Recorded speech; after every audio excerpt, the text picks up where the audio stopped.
बिस्मिल्लाहिर्रहमानिर्रहीम, अस्सलाम वालेकुम। जी मैं आयशा नुमान आपकी खिदमत में हाजिर हूँ आपके अपने चैनल आम आवाम के साथ। पाकिस्तानियों, आजकल पाकिस्तान की सियासत जो है और पाकिस्तान के जो मौजूदा हालात हैं, हिजान की कैफियत से दो चार हैं। पाकिस्तान की जो मौजूदा हालात है और जो सियासत का जो तर्ज अमल है वो हमें बिल्कुल इस वक्त जो है किसी स्टार प्लस के ड्रामे की तरह नज़र आ रहा है, जिसमें हर लम्हा हर सेकेंड के बाद जो है कोई नई खबर जो है वो ब्रेक थ्रू बन के सामने आती है, कोई नई किरदार आते हैं, कुछ नई तरह की चीज़ें आती हैं, कुछ नए मोहरे, कुछ नए प्यादे जो है इंट्रोड्यूस करवाए जाते हैं। और सबका मकसद क्या होता है? सबका मकसद किसी एक दूसरे को जो है वो लेट डाउन करना होता है। सियासत जो है वो इखलाकी इक़दार खो चुकी है। पाकिस्तान में कानून जो है वो बहुत तेज़ी से हरकत करता हुआ नज़र आ रहा है, लेकिन जनाब ये पहली दफ़ा पाकिस्तान की तारीख में हो रहा है कि कानून जो है वो जालिम के ख़िलाफ़ हरकत में नज़र नहीं आ रहा, बल्कि मज़लूम के ख़िलाफ़, अपनी ही आवाम के ख़िलाफ़ जो है वो कानून हरकत में आते हुए बहुत तेज़ी से दिखाई दे रहा है। और ये पाकिस्तान में बहुत ज़्यादा एक अलग थलग किस्म की मिसाल है। और जनाब इस दफ़ा जो है सारी हदें अबूर हो चुकी हैं। पाकिस्तान में रियासत और आइन की कोई बालादस्ती नहीं है। यहाँ पर रहने वाले जो हैं उनको इस चीज़ का बिल्कुल यकीन नहीं कि अगला लम्हा जो है उनके लिए क्या कई नई आफत जो है वो लेकर बर्पा हो सकता है, और आने वाला जो लम्हा है वो उनके लिए कोई रिलीफ साबित हो सकता है या नहीं हो सकता। तो जनाब पाकिस्तान की सियासत के बारे में कुछ नहीं कहा जा सकता। ये ऊँट किस करवट बैठेगा इस वक्त कुछ मालूम नहीं है। हर रोज़ एक नई हिकमत अमली बनती हुई नज़र आ रही है, हर रोज़ जो है वो एक नया जो है शोशा उड़ता हुआ नज़र आता है। लेकिन अभी तक सवाल ये है कि पाकिस्तान की आवाम को रिलीफ किस तरह पहुंचेगा, पाकिस्तान की आवाम को किस तरह से सुख का सांस मिलेगा।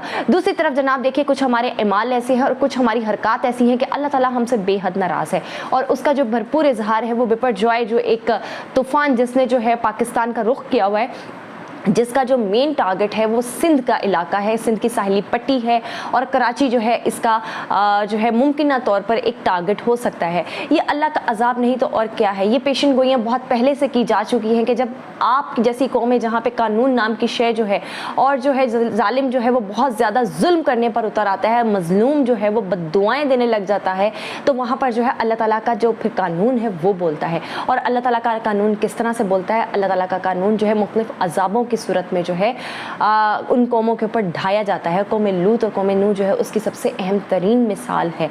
अब जनाब हम बात करते हैं कि हर चीज़ जो है वो सेटल होने के करीब तर है या फिर जो है वो और बिगाड़ की तरफ जा रही है, इसका अंदाज़ा हमें बिल्कुल भी नहीं है। लेकिन जनाब हमें पिछले 2 महीने से जिस ट्रक की बत्ती के पीछे लगाया हुआ है एक अहम इदारे ने, जिसका मैं जनाब आज बराह रास्त मुखातिब करके जो है अपील करना चाहूँगी, हमारी आला अदलिया। जी जनाब, आला अदलिया जो है उसके ऊपर, उसके कंधों के ऊपर बहुत भारी जिम्मेदारी आयद होती थी, लेकिन अब तक माजरत के साथ वो जिम्मेदारी जो है भरपूर तरीके से नहीं निभाई जा रही।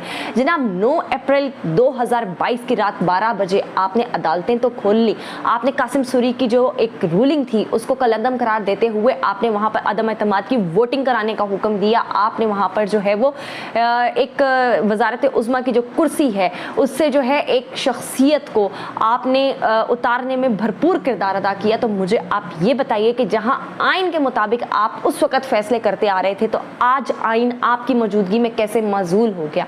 मेरा सवाल जनाब जस्टिस उमर अता बंदयाल साहब आपसे है कि आपने तो ये अपने 2 फैसलों के अंदर ये जो है एक फैसला दिया था आपने कि 14 मई को जो है वो इलेक्शन करवाया जाएगा। अगर 14 मई को इलेक्शन के ऊपर अमल दरामद नहीं हुआ तो 15 मई को आपने ऐसा कौन सा फैसला दिया जिसके बाद जो है यहाँ पर पाकिस्तान के अंदर कानून और आइन की बालादस्ती के ऊपर अमल दरामद करवाने के लिए एक मिसाल कायम करना पड़ती? आपने वो मिसाल कायम नहीं की। उसके बाद जनाब आपने जो है पिछले 2 महीनों से ऐसी सुस्त रवि के साथ जो है वो मुकदमात सुने, आपने उनके ऊपर जो है इस तरह से सुनवाई की, इस तरह की जस्टिफिकेशंस आई, कभी जो है वो क्या कहते हैं फैसले ना 3 में ना 13 में, और जनाब इसी तरह से जो है ये एक कछुए की चाल चलते हुए जो है आज के दिन तक हम पहुँच गए। अब जनाब कल के जो आपकी जो एक हियरिंग थी उसके अंदर आपने बरमला इजहार किया कि मैं जनाब 14 मई के फैसले के ऊपर बरकरार हूँ और मैं 13 जून के बाद जो है वो रोज़ाना की बुनियाद पे इस केस के जो ऊपर जो है वो हम समाअत करेंगे। जनाब आज कल 13 जून भी गुजर चुकी, आज है 14 जून।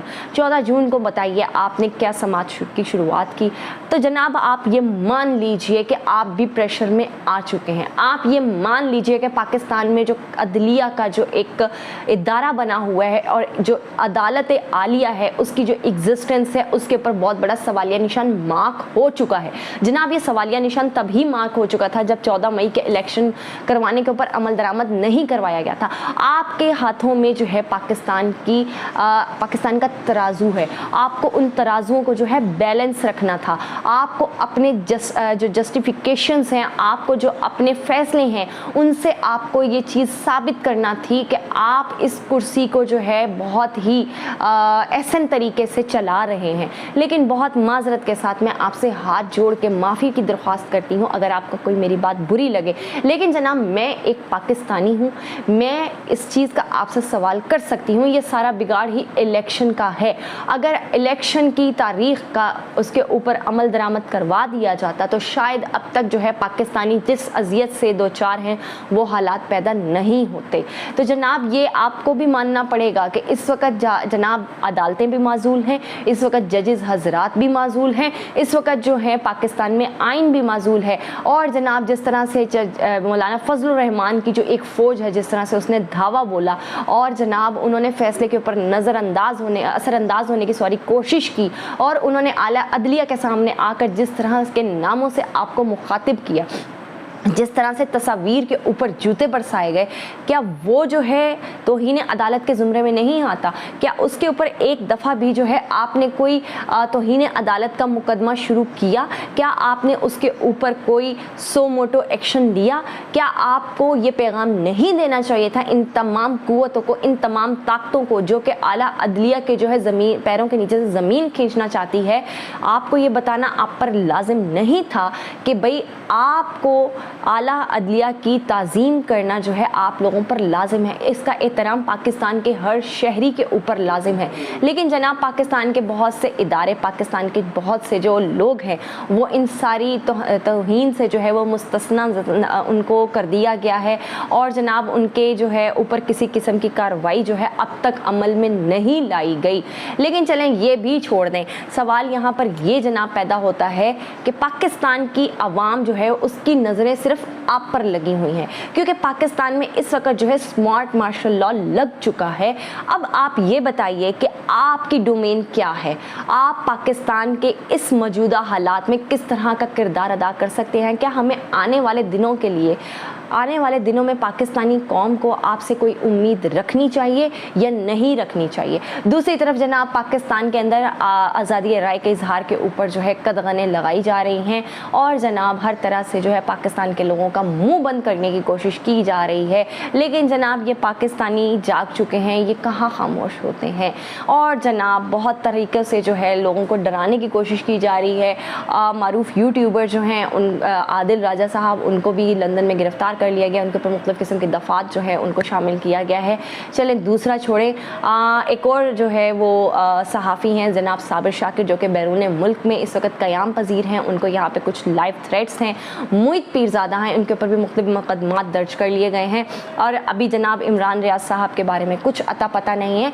लेकिन जनाब पाकिस्तान एक जमहूरी मुल्क है, यहाँ पर जमहूरी कुव्वतें जो है वो पनप रही हैं, पाकिस्तान के लोग बहुत खुशहाल हैं, पाकिस्तान में जो है दूध और शहद की जो है वो नहरें बह रही हैं, पाकिस्तान की मईशत जो है इस वक्त भरपूर तरीके से काम कर रही है, पनप रही है और जनाब पाकिस्तान के जो हालात हैं वो बिल्कुल एक तरक्की पजीर मुल्क की तरह ही हैं। यहाँ पर डॉलर जो है बहुत ही उसकी प्राइसेस कम हो चुकी हैं, पेट्रोल जो है यहाँ पर 100 रुपये बिक रहा है, पाकिस्तान के लोग जो हैं वो बहुत खुशहाल हैं, अपनी हुकूमत से बहुत ज़्यादा खुश हैं।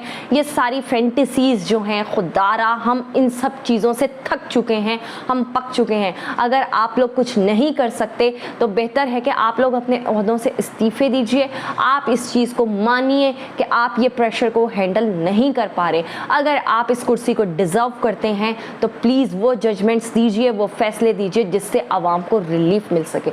बहुत शुक्रिया।